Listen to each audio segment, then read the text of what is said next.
Hi guys, we're gonna understand what's interquartile range using this particular example.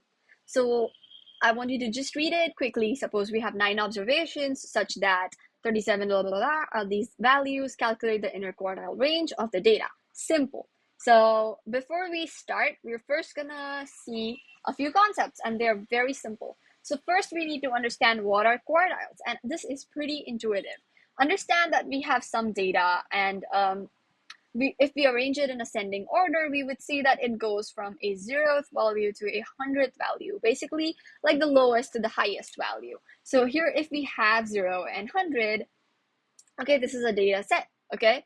And we will have these quartiles when you arrange them. So the middle value will be like the 50% of like the whole thing, and this is the median, which is the middle value. Okay, now the 25th percent and the 75 quarter would be like the quartiles. So this would be your median. Okay, good. Okay, so this would be your Q1. That is your first quartile, which perfectly makes sense because this is like the first quarter, so the quartile. And this is very in sync with the whole concept of using percentile. Since if we have something going from, why does that happen? Sorry. If we have something going from 23 and going to 118, and there's like data pieces in between, like data values, elements, whatever. So this would be considered your, apparently not 0th percentile, but this would be like the 100th percentile. So somewhere in between, you would have come like quarter way through the data, and that would be your Q1. That would be your first quartile. Similarly, this would be, you guessed it, Q3. So that also makes sense. Okay, now we will remove this part. Can you delete it? Okay, no, apparently not. Okay, sorry. Anyways, okay, we're good. Yep. Okay, going back over here, so we understand that this is Q1. Obviously, this is Q2, but we already have a name for that, so we don't really use Q2 a lot. And Q3. Now, I bet you guessed this too, or maybe you didn't. Quartile. Okay, I can't say it. Interquartile range is basically equal to Q3 minus Q1. As simple as that. It is between the quartiles. So this is your interquartile range. So that's all the introduction we need to solving this question. Okay, so let's quickly copy this question and start solving it without any further ado. Command C it, and here we'll Command V it. Yep, nice, sweet. Okay. Nice and tidy. Although the lines don't match, that's okay. Oh my god. Okay. So yeah, that's the question. So the first step would be to arrange this data in an ascending order. So let's quickly do that. 34, 37. I totally missed 24.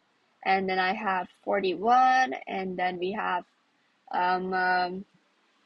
what do we have next? 99, 107, 113, and 114. And 119. Wow, I see that becoming really shabby. So 9 observations, 1, 2, 3, 4, 5, 6, 7, 8, 9. Perfect. So these 9 observations is something that we have. Now what we want to do is we want to find the, oh god. We want to find the Q1 and we want to find the Q3, right? Perfect. So Q1 and Q3. Something that I forgot to mention above is that these are basically like the percentiles. So basically what we have to find over here is nothing but the 25th percentile and 75. Oh god, that is so annoying. And what is with that accent? I don't know. Oh god. Okay.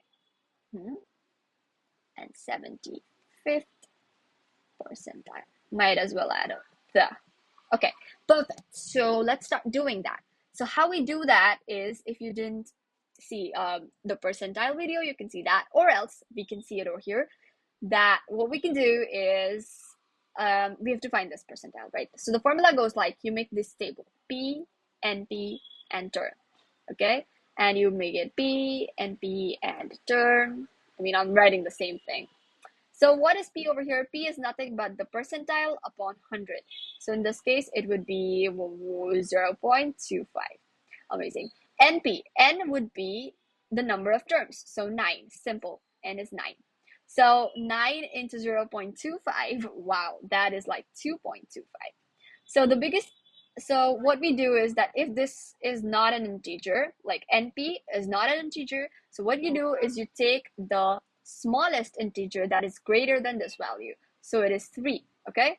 I hope that's clear. So the third term is your 25 percentile. So that gives us 37. So your Q1 is simply 37. I hope this is very clear. I hope it's clear, okay? Again, over here, let's do the same thing. You can pause the video and try doing this, but let's start now. 75. Oh god, that looks horribly like 76. Okay, 75 upon 100. So P is equal to 0.75. Okay, NP, that is 9 into 0.75. I'm sorry guys, I have to use the calculator. But I think you do get the calculator, and like it's a small multiplication, so you can do it. 6.75. So again, it's not an integer. If it were an integer, you directly take that. Like if it were 6, then the sixth term is your answer. But here it's 6.75, so the seventh term is your answer, and that must be this. So that is 1, 1, 3. Okay, easy way to do 9 into 0.75. I'm sure you guys can do it way more efficiently than me, but an easy way would have been doing 25 into 0.3 into 9. So you could do 25, but that's still not that easy. You would be like 225 into 0.3. What are you going to do with that? So I think you'll just go back to the original thing if you do like a 3 by 100, and then you try to be like 4 and 9, and 9 threes are 27 divided by 4. Oh yeah, you can do that. You can do that, right? That would give you 6.75. Guess what? All right. So that was fun. So basically we have our Q1 and Q3. Let's move forward. I mean, we're basically just one step away from our answer. IQR is equal to 113 minus 37. I repeat, Q3 minus Q1. Okay. Yeah. So that would be a 6. I'm sorry. God, it's shameful doing that. Okay, I'm just gonna do it because, like, screw it. Okay, 70. So, oh my god, don't. So, 70 is your Inter Quartile Range. Let's see if. Oh my god. That's not even an option. Did you did you do something wrong?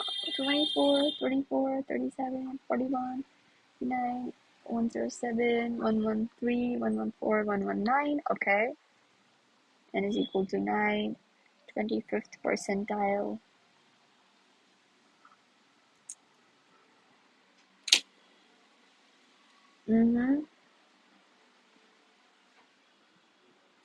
No, that makes sense.